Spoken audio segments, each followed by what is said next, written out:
So I want to introduce myself today. I'm Donna. I'm the programming coordinator at the Bartram Trail branch of the St. Johns County Public Library System. I have the honor and privilege today of interviewing Brendan Slocumb about his second book, which is Symphony of Secrets. If you've read The Violin Conspiracy, that was his first book, and it's also a marvelous read. The first thing I want to do is thank the Friends of the Library. The Friends of the Ponte Vedra Library provided the Zoom link so that we can do this. And if you're a St. Johns County resident who uses our libraries, every branch has their own independent Friends of the Library group. If you're not a member of the Friends, I want to encourage you to join the Friends because they support all of our programming, and they also support programs like this. So I thank you for that.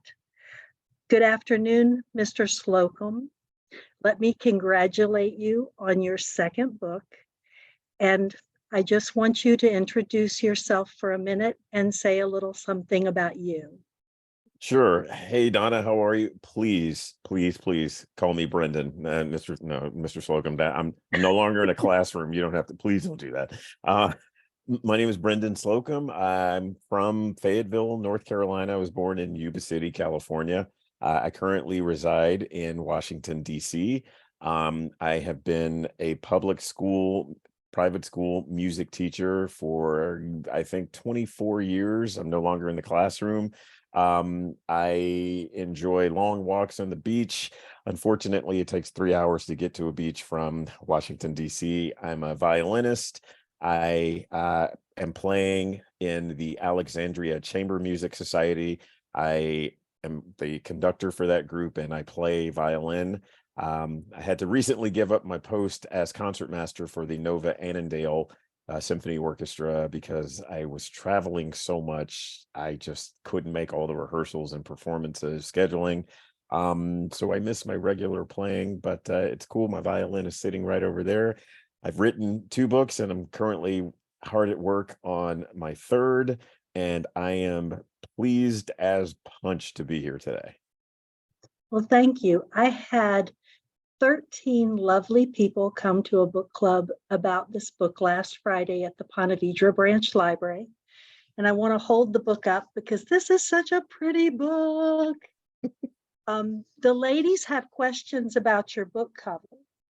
And so that's what I'm going to talk about first. They want to know if there's any special significance of this for you. Is this a nautilus or is this a horn? What's going on? You know, that's a great question, and I'm so happy that we're getting right off with those banger questions. That's great because I had questions about the cover as well. Do I have a book handy? Where's my? I don't have one. All of mine are sitting over there. But I actually did not look at mine. Yeah, okay. So this makes a ton of sense, and I think it's a brilliant cover. Once I figured out what it meant, I'm like, this is genius. So in the story, you'll recall that the long lost opera that Professor Hendricks is, I hope everyone's read this. I don't want to give any spoilers. All of the opera that he is authenticating is part of the Rings of Olympia. The Olympic flag has 5 colors: blue, green, yellow, black, and there's one other color. And what color is that? One of the primary colors? Red, yes. What's the missing opera that's been discovered? That is red. You'll notice that on the cover, the only primary color that's not there is red. That's the one that was missing. So design-wise aside, it's all about the colors, that one color that's missing, and he gets to authenticate it. So I thought that was brilliant. And that's why the color looks like it does. Plus, someone told me that that specific geometric, whatever that is, someone told me that when they want authors to have a specific you know the author by the cover, and that's pretty much what they're going to start using for me. I guess that means that I am established now, so I will take it. That's very exciting, and that's a really great explanation. And of all the things we talked about, we did not think of that. So thank you for explaining that to us. Pleasure. Now, we all love Josephine, who's your main character. And nobody really likes Freddie much, but we won't talk about that yet. Except me. I love Freddie. Okay, glad you do. Josephine sees and speaks in colors and symbols. She's a savant. Mhm. So where did that idea come from? Do you know a savant? I personally don't know any savants, but Josephine's character having a neurodivergent condition, we now know would be autism. And I specifically wanted a character like Josephine because in my personal experience, well, first I was given terrific advice to write what you know.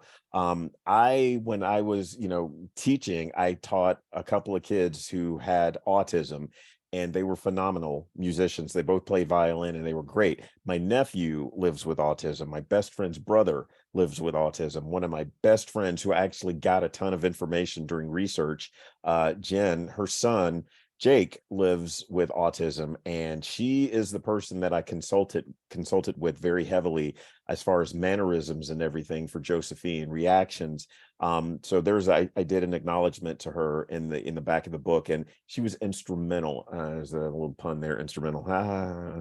She was instrumental in giving me information concerning autism. So I really wanted to portray the character of Josephine in a positive way as someone who lives with autism. And I don't think autism was truly diagnosed as a condition until the mid 50s. So it's fairly recent, and back in the 20s, you would just be labeled as crazy. So I really wanted to highlight a character in a positive light. It was very interesting that she had a doctor that had advised her how to calm herself. Mm-hmm. And in her way of calming herself, she created all of these great types of music. I can't read music, so it all looks like symbols and mishmash to me. But the way that it was described in the book with her own special codes Mm-hmm. that she wrote for her music, it opened up a world to me where I had to go down the rabbit hole and see what real music looked like and codes. It was a lot of fun, and books that do that are a lot of fun. Now, you said the book, this is one of your questions, was about the limits of human knowledge. So we would like for you to expand on that, please. And what limits of human knowledge are you talking about? I think you could use that terminology for basically any aspect. There are people who work super well with numbers, colors, shapes, anything. And with Josephine, in terms of her code, her way of writing music, her annotations, that is, believe it or not, that's super common for anyone who composes music.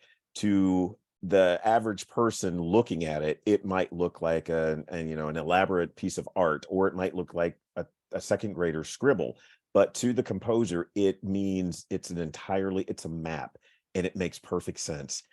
Something that I write would be completely different than something someone else writes. So it's just an interesting way of being expansive, and for people to show how expansive they can be in whatever it is that they like to do. It's totally okay if people don't get it, as long as it makes sense to the creator, and as long as people are willing to accept, okay, this is how you do things, that's great. You can go on and on and on and on forever, and that's totally okay for you, as long as you get it. It was very eye-opening for me to see different types of annotations that people use for whatever it is that they do. When I was doing research, I was sent pages and pages and pages of what looked like scribbles to me, but just the fact that they made sense to the person who created them, that was mind-boggling to me. And I just thought that was really, really interesting, and I wanted to include that. So when you did your research, you looked at music by other people Mm-hmm. that was written like original music, not the stuff you buy in the store, which is what Freddie sold. Mm-hmm. Do you know a Freddie? I know tons of Freddies. And this, when I say I like Freddie, and I'm probably the only person in this room that likes Freddie. Freddie really is a good person. He really, really is. And you can see that in his early stages, his development later on, maybe it was just a series of choices. You go down this, so you mentioned a rabbit hole. He went down the rabbit hole, and unfortunately, some of the choices that he made in his mind, he truly believes that he was making these choices for the right reason. They may not have always been the right choice, but in his head, he was doing it for the right reason. And, he started off as this bright-eyed, bushy-tailed guy who just wanted to make music. He just wanted to have a good time playing. And I don't think that there's anything wrong with that. And I know hundreds of people just like that. And it all depends on the choices you make. The phrase, the road to hell is paved in good intentions. I don't think there's ever been a story that is more apropos for using that particular phrase. And Freddie truly, honestly, he really did believe that what he was doing was for the right reasons. He just wanted to make music, and he just got caught up. Well, I watched the evolution of Freddie, and at the beginning of the book, I didn't even realize that he was white. At the beginning of the book, I didn't get that. It took me a little ways into the book to go, oh, okay. And don't laugh at me. And You're not so, the only one, Donna, I promise you're not. oh, thank you. I appreciate that. So then he started his justifications. Mhm. And that's where I saw him turn into a person that disappointed me with his justifications. Right. Because even Josephine, with her limited ability to really understand the world like the rest of us do, finally got it that she didn't have as many nice things as him. Mm-hmm. And she was the one doing the work. Mm-hmm. I think that the turn was when he locked her in the room. Yeah, but it was for her own good. Thank you, Freddie. Yeah, thanks. It's it's I think there is a fine line between helping and hindering. I truly do. And Freddie was trying his best to straddle both sides. He was doing his best to do the right thing for Josephine. He just his choices and the way to do, I don't know. I think I really, really think that any one of us could be a Freddie at any time when you're faced with these choices. Do I do the right thing, or do I do the wrong thing for the right reason? I think that's a choice that a lot of people have quite often, and we are faced with these choices, and maybe we wouldn't have made the same choice that Freddie did, or maybe we would. You can't really say until you were put in that position. We hear all the time, I never would have done that. I mean, I've learned never say never, because until you're in that position, all right, this is enough about Freddie. I'm going to stop trying to make Freddie out to be a good guy. I'll stop doing that. I'm not going to win that argument. He's not a good guy, but good try. I realize he's your character, and I tried. And okay. So one of my patrons that was at the book club is a PhD of language. Oh. I don't remember exactly what her terms were, but she noticed that the word Black in the book was capitalized in reference of race all the time. And we wondered if you could tell us why. Fantastic question.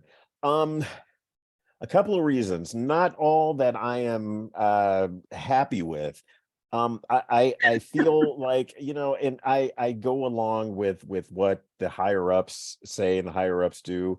I personally feel, I just remember when I was a kid and I'm learning, my adjectives or my whatever, my descriptions, you just capitalize colors. I learned that. But in the case of Black versus white or Asian, it's always going to be capitalized, and not to offend people, and I think that's the wrong reason, personally. If it's a color, if it's a race, whatever, I feel that it should be capitalized. But people that read and edit and publish feel differently. So, I had everything capitalized, black, white. It was always capitalized for me. But then I'm not going to say who made the decision, but You were schooled. I was definitely schooled, and my perspective is a lot different than the people who did the edits. So that's all I can say about that. Well, We're I'm living in a time that it's just, I just think, why can't we all just read a book and enjoy it instead of having to check this box, check that box? It's just write a story and read the story, and that's what it is. But everything is so politicized nowadays. I It's just I oh, honestly, I will tell you, I didn't notice it. It mm. was called to my attention, and then I went through the book and I went, "Oh yeah, well this is cool." And then I had the lady who was so kind, and she said, "Well, I followed this discourse in academia, Mhm. and it went on apparently for some considerable time, and then finally the decision was made." And she was the one who said, "Please ask him about this." And I'm sure that your editors explain everything to you. Of course. You've, I don't know how many times you rewrite this book before it gets published, but I know a little bit about this because I have a child who writes, and constantly writing and rewriting and sending it off and getting it back with pretty notations and then going in and fixing it again. So I commend you for giving me this little tidbit to enjoy because I know you worked hard.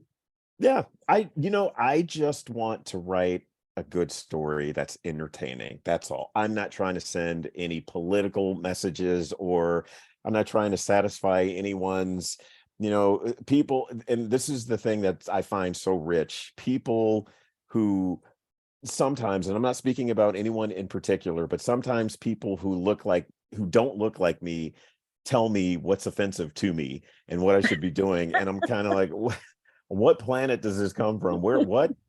So, I just kind of take it with a grain of salt and all right, whatever, and just go on. But I'll be happy to get back to the days when we can just do things because, and not to serve a purpose or have an agenda. Hopefully those days will come back again. I hope. Um, well, there's a certain rhythm to the world and how it works.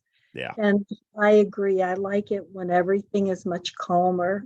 Mhm. One of the other questions I have for you is you created two distinct worlds, two distinct timelines that you wove together. And we want to know your process for that. Did you write like one and then the other and then weave them together? Did you write them at the same time, going back and forth? It was, in my opinion, very well done. Oh, thank you.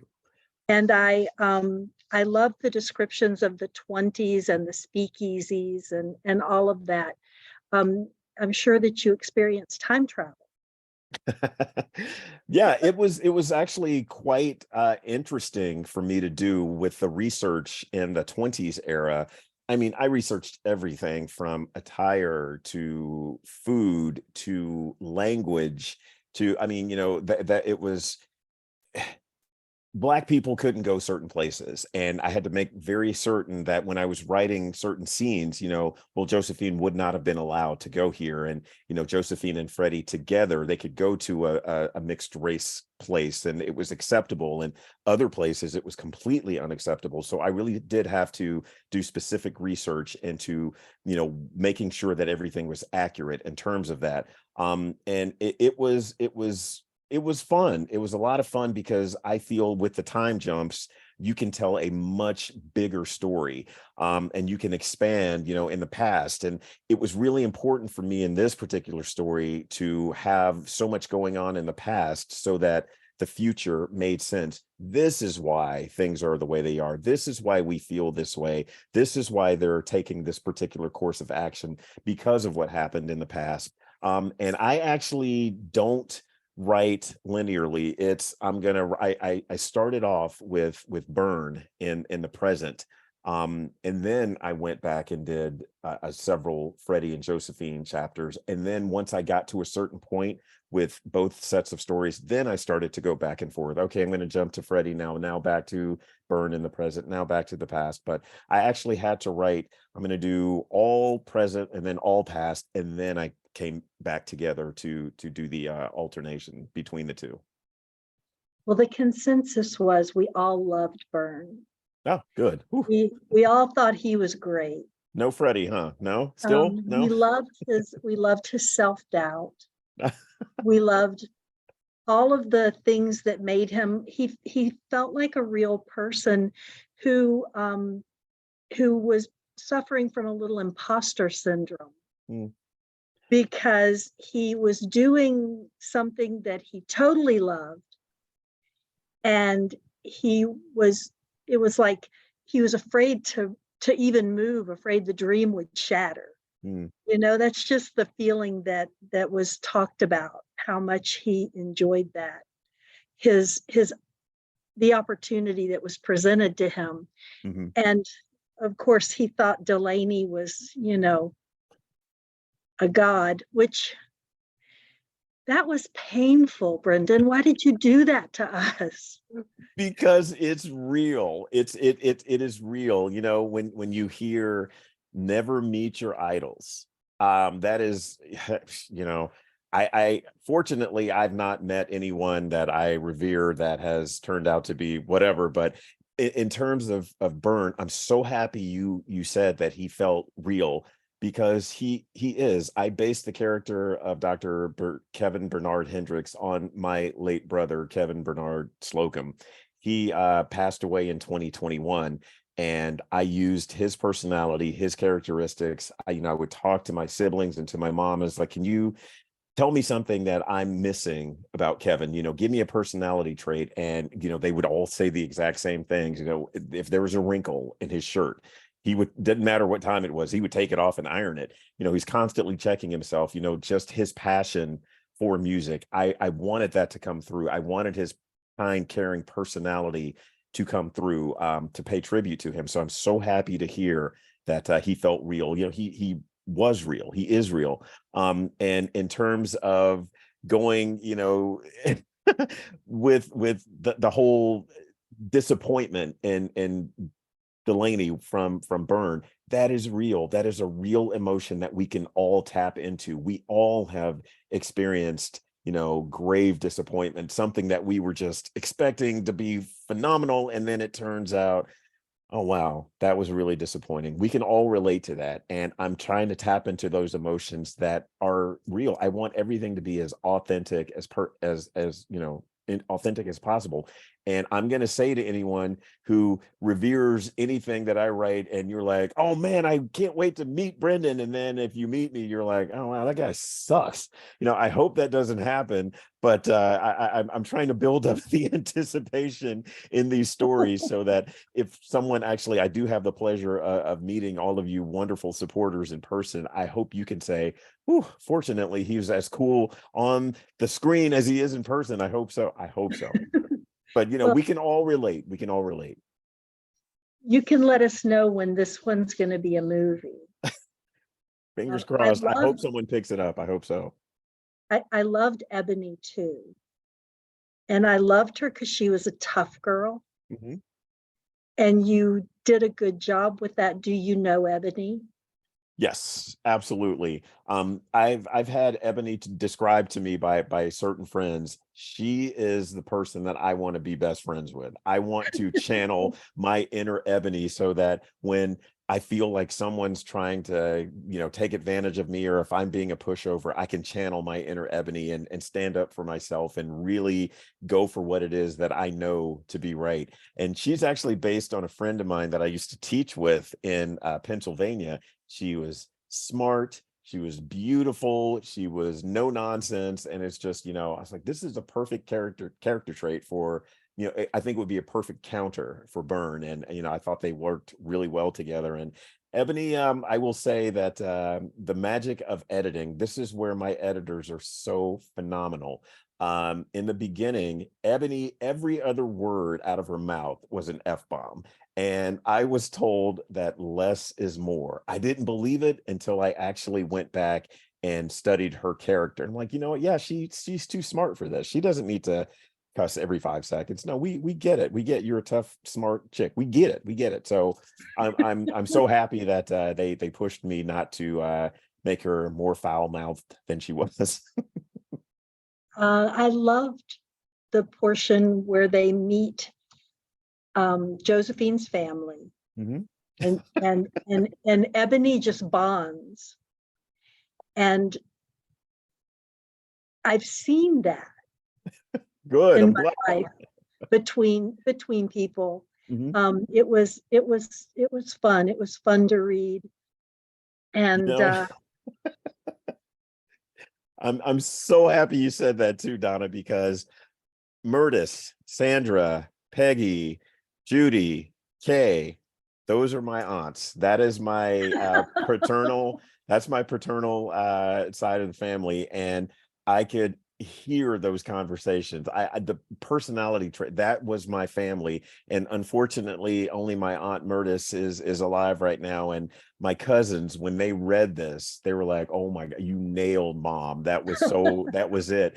And being from the South, I'm from the South, and you know, that part was actually controversial with some of the readers, because they did not believe, is it really the case where someone who's never met these people would be so chummy by the time they left? And I'm like, have you ever been to the South? I'm surprised they didn't leave with a basket of food. You know, it was that's just how we are in the South. We're friendly and opening and welcome, and you will have a whole new set of best friends by the time you leave. And that was real. And anyone who gets it totally gets it. I too am from the South. And my dad grew a garden so he could send people home with bags of food. Yeah, that's It just how was we are. just the way it works. My parents were just like that. Yeah, totally. So I read that and I went, oh my gosh. And I also knew at that point that Burns' ship was sunk because he and Ebony were a couple, because these women decided. Oh yeah. Oh yeah. That's how it is. Yeah, all the time. Yeah, they made that decision. So it was, and let me see, what else, what other characters have we not talked about? You want to talk about Mallory Okay, Delaney Roberts? yeah. I mean, even the Delaney Foundation as a whole, people, I've often been asked, wow, you really made them evil. And my response to that is the corporation itself is not evil. I don't think that there was a such thing as a corporation that is evil. All the benevolent work that they did for so many people around the world, it really does suck that it takes one or two people, just one or two, to completely tarnish the reputation of a group that does so much good. So I really wanted people to explore explore the concept of the foundation itself being rotten. Was it really the foundation being rotten, or was it just a couple of people? It's just a couple of them. We decided Yeah. it was just a couple, because the most horrible part of the book, besides the murders, for me, was the police station. Yeah. That was very painful, and it just was awful. Yeah. But then when they were in the board meeting, and not everybody knew about that, Right. it gave me some hope for these people. Hmm. I mean, that gave me some hope. I was like, okay, maybe they're not all bad.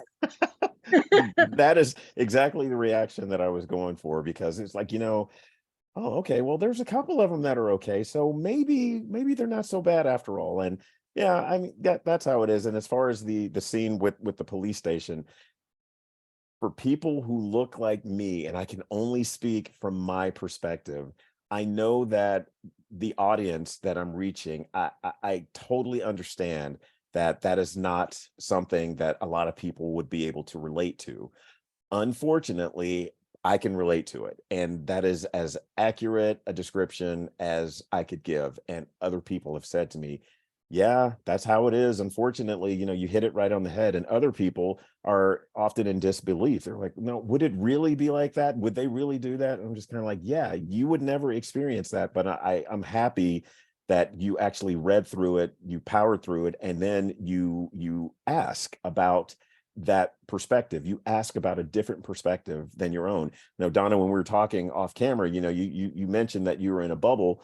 A lot of people are.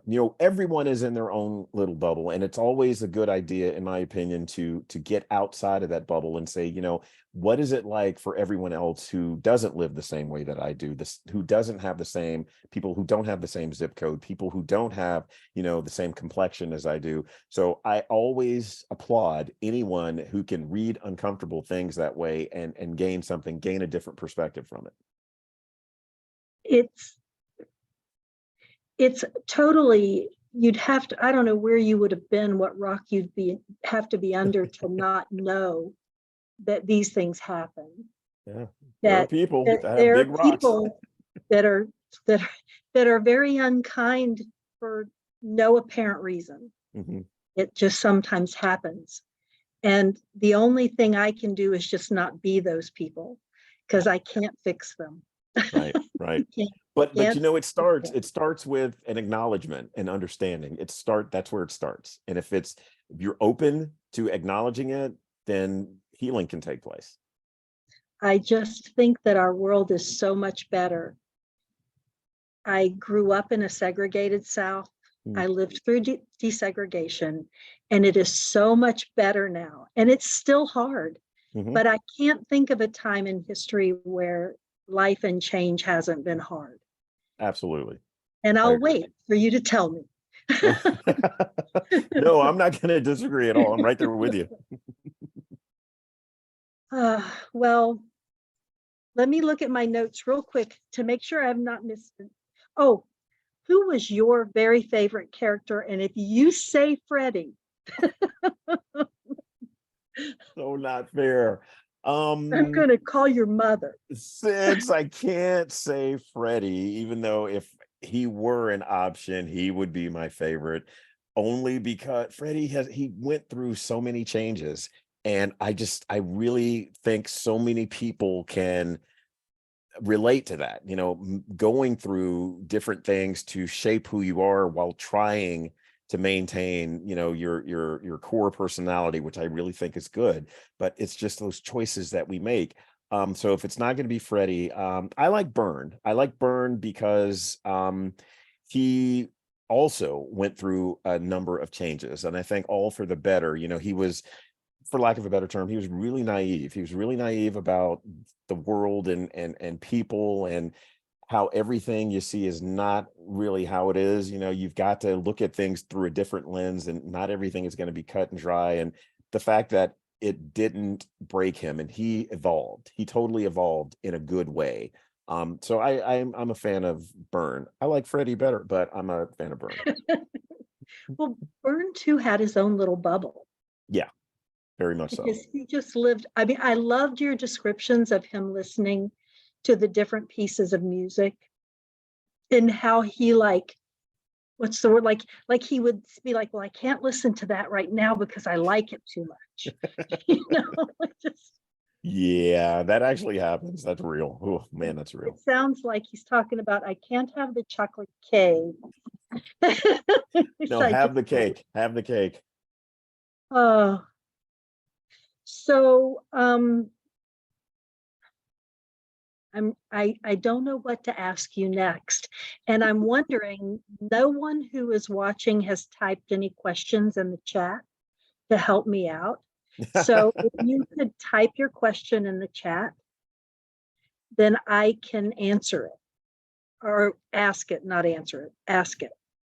So now I'm going to see lots of fingers. Oh, so ask me anything. I am an open book. Ha ha ha. That was funny. Hey. How tall are you? 5'11". Okay, well, you're not You're not Freddie. I'm Not relieved. Freddie, definitely not. I often get asked who would I cast in the movie if there were if they were to make a movie, who would I cast? Nicole And Kidman would be the foundation woman. oh, you think so? She could do that. You know who I was thinking? She probably Who? could. I was thinking Delta Burke. Delta Burke could do it. Yeah, yeah. Delta And Burke could totally do it. yeah, and Freddie is Ryan Gosling. He is who I saw as I was writing Freddie. That's Freddie Okay. to me. And I think Kerry Washington is Josephine. I can let you have that.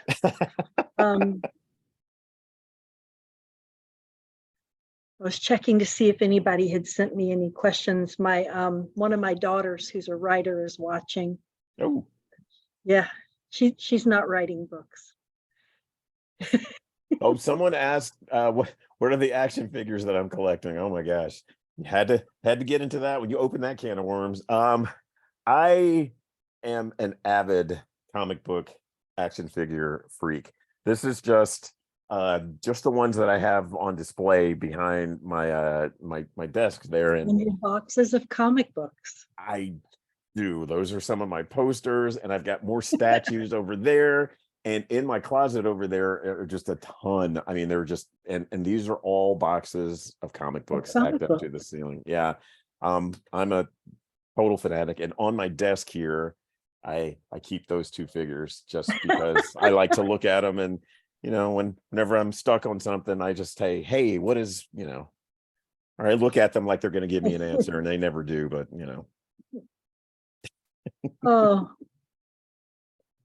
well, I have a question here that your books focuses a lot on relationship dynamics. Was that on purpose? Were you aware of that? Absolutely, especially with family dynamics, because again, it's something that everyone can relate to. And maybe some of the dysfunction that I write about, maybe not to that level people can relate to, but general family dysfunction, and even when things are going really, really well, we can all relate to that. And it's one of those things where, okay, yeah, I get it. It's not too far-fetched. So it's also fun for me to write. I love the dialogue between family members. I think it's fun. It's fun to write. It's also fun to read. Oh, Kathy says she loves your references to Ray McMillan and even your own band, Geppetto's Wood. I'm really happy you picked up on the Ray McMillan thing. All of my stuff is going to take place in the same universe. So I'm glad that Easter egg was noticed. And I can also say in my third book, there's definite references to past books and will be in my subsequent writing. I'm not going to say which references, but they are definitely there, and it'll all take place, always be in the same universe. So someone might make an appearance again, and you never know. So keep an eye out. So are you a reader, and what are some of your favorite books and authors? I am a reader. When I was a kid, my mom would take us to the library every other Saturday, and we would have a stack of books every other Saturday, just because she definitely provided or started my love of reading. I loved science as a kid. I would always get books on birds and dinosaurs and flowers and fish and trees and mammals, reptiles. I could name all of this stuff. And it was just really, really interesting for me. And it started my love of reading. And as an adult, I was a school teacher for 25 years, and I would only read during the summer because it was the only time that I could read uninterrupted. So I'd have a stack of 10 books, take it to the beach and sit and read. Now that I'm writing and traveling so much, it's really difficult to work in reading for pleasure. So I read whenever I can. One of my favorite authors is Colson Whitehead. I really enjoy his work. And I also, a couple of new writers. I've got a stack of books on my bookshelf over here that some I've gotten to, some I haven't. But one of my favorite books that I've read recently is by an author named Eli Craner. His book, Ozark Dogs. Loved it. You talk about something that would make a great movie. I love that book. And Eli is a really good friend of mine. We actually started at the exact same time. We had our very first panel together via Zoom in 2021. And we've been close friends ever since. And he'll send me his stuff to read, and I'll send him mine. And we're brutally honest with each other. Dude can write. He can really write, tell a great story. Okay, next question. What's your favorite violin piece? Oh, wow. Bangers today. Bangers. I am a huge Vivaldi fan. I love the Four Seasons. I've played all but autumn. That's not my favorite season, and it's probably the most challenging. I just I don't like that one. But I'd say Four Seasons by Vivaldi is one of my all-time favorite pieces to play. So you've got a couple of compliments here. Ooh. They love your quote, "Don't let anyone who hasn't been in your shoes tell you how to tie them." Oh. And when Ebony tells Bern to settle down, sweetie, I didn't bring you an extra pair of underwear. That was. I thought that was fun. It That was was. fun. I thought it was funny. I'm glad it made it into the book. It was A funny. little crude, but it's it's guy humor. I'm a guy. That's what we do. Come on. Well, she's a girl, but she's a tough girl. I liked her a lot. Yeah. Hang on, I'm trying to scroll through these questions and get them all. And da, da, da.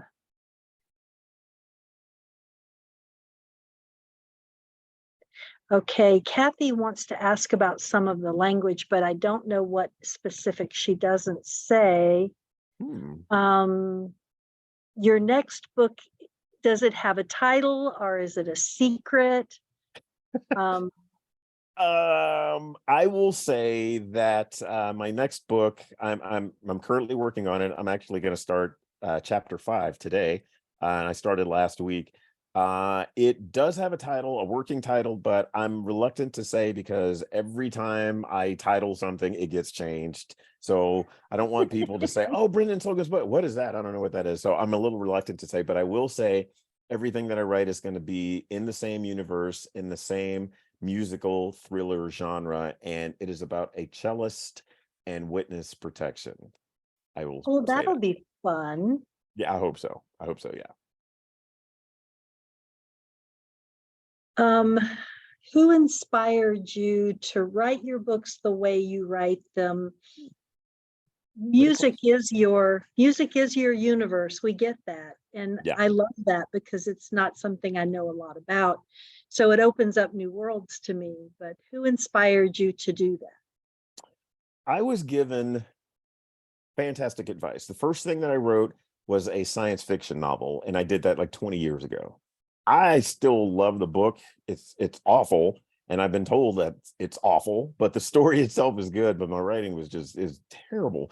But I'm going to rewrite that one day. I was given the advice to write what you know, and I know music. So I figured the first real thing that I wrote in 2020, I wrote the first chapter to The Violin Conspiracy, and it was Ray sitting in his high school classroom. And I wrote from the heart because it's what I know. And I'm a teacher, so I'm constantly trying to, without pounding people over the head, this XYZ, fact. I just wanted to tell a good story, and I want people to be entertained. I love to be entertained. If I'm watching a movie or if I'm reading something, I want to be entertained. So I want to give that same type of entertainment factor to, I want to put it on paper any chance that I get. So, that's the reason that I write the way that I write. And, that's just how I do it. And I just want people to be entertained. So the ladies are all curious what your writing routine is. Oh, you're gonna love this. Okay. So I usually start off in my living room. I try to write at the same time every day, and I give myself a goal of like 1,000 words to 2,500 words a day. And I follow my outline. I discuss with my agent, I'm going to do this, and today, and go in this direction. And, we argue back and forth whether it's a good move. And sometimes I win, sometimes he wins. And then I start the writing process. And when I finish a chapter, it's usually about a chapter. And when I'm done for the day. Sometimes it takes an hour, sometimes it takes 2, sometimes it takes 3, but I always write until I'm done. I usually start in my living room and then I end up in my office by the time I'm done. And there's always something on in the background. It's usually the news or Three's Company reruns. Three's Company. Haven't heard that in a long time. Always on in my apartment, always. Oh, so hang on, I have another question for you.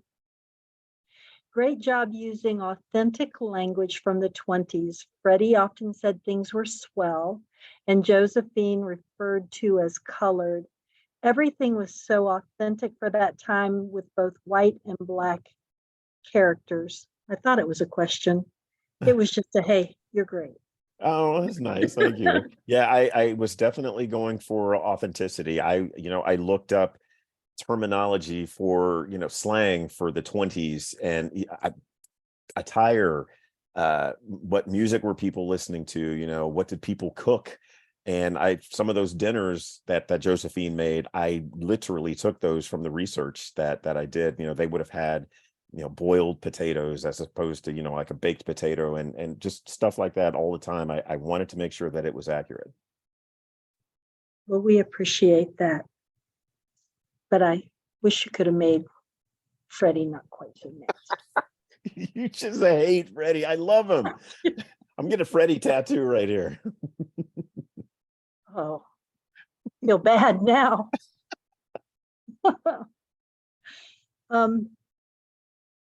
There's a book series about a Freddie character that my grandson reads. So there you go. Can't remember the name of it.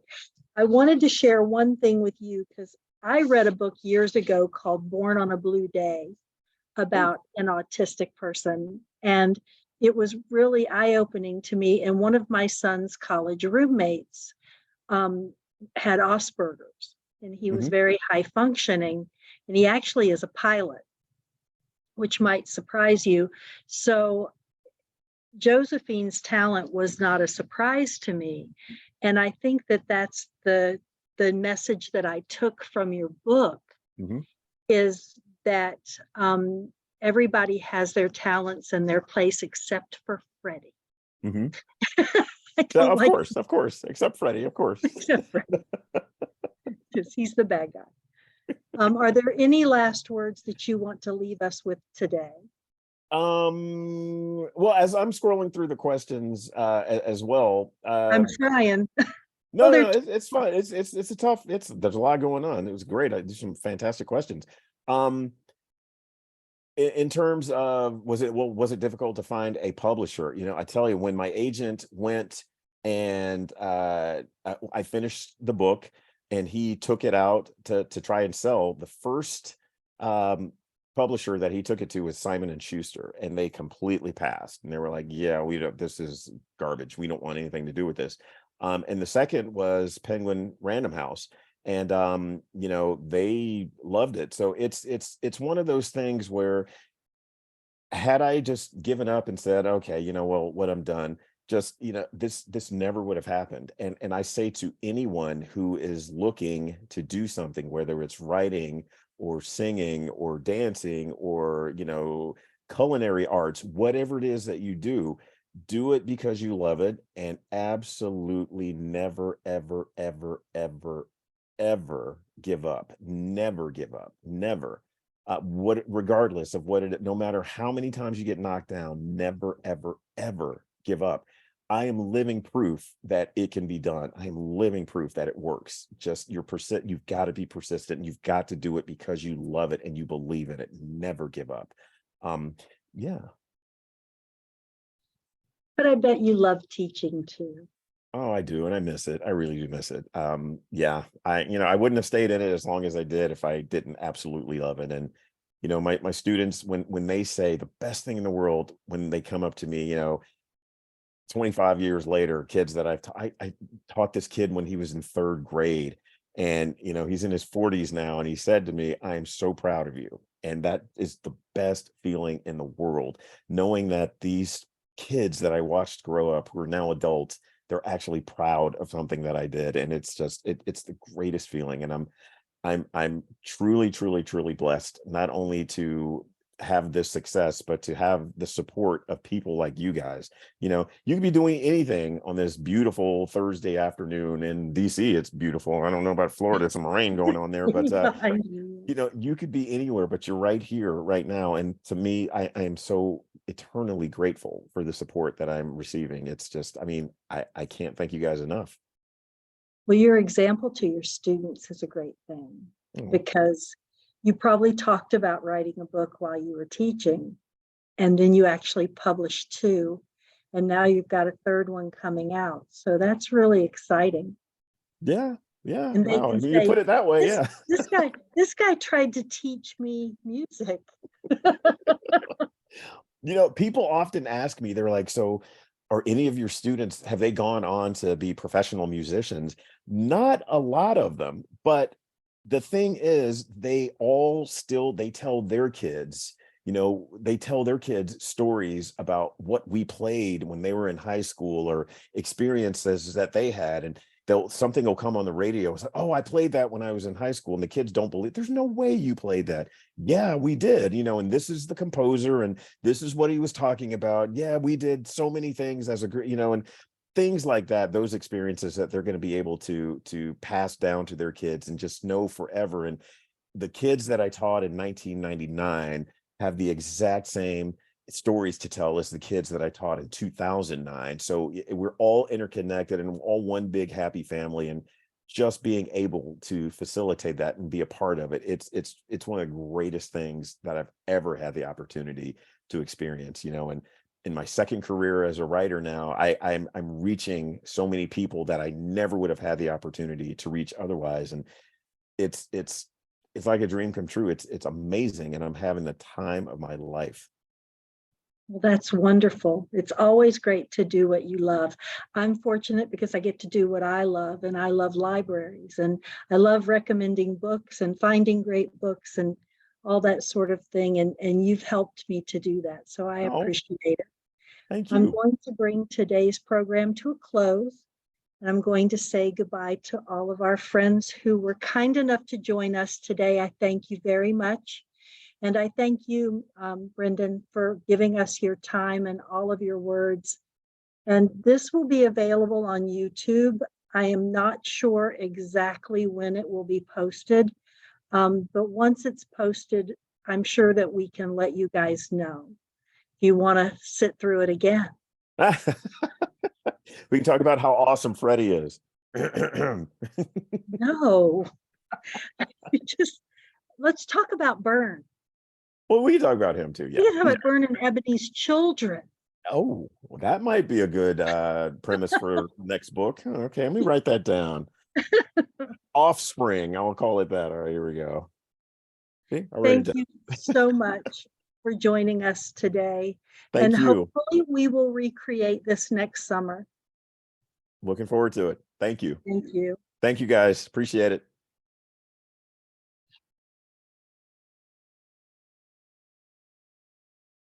Ta-da.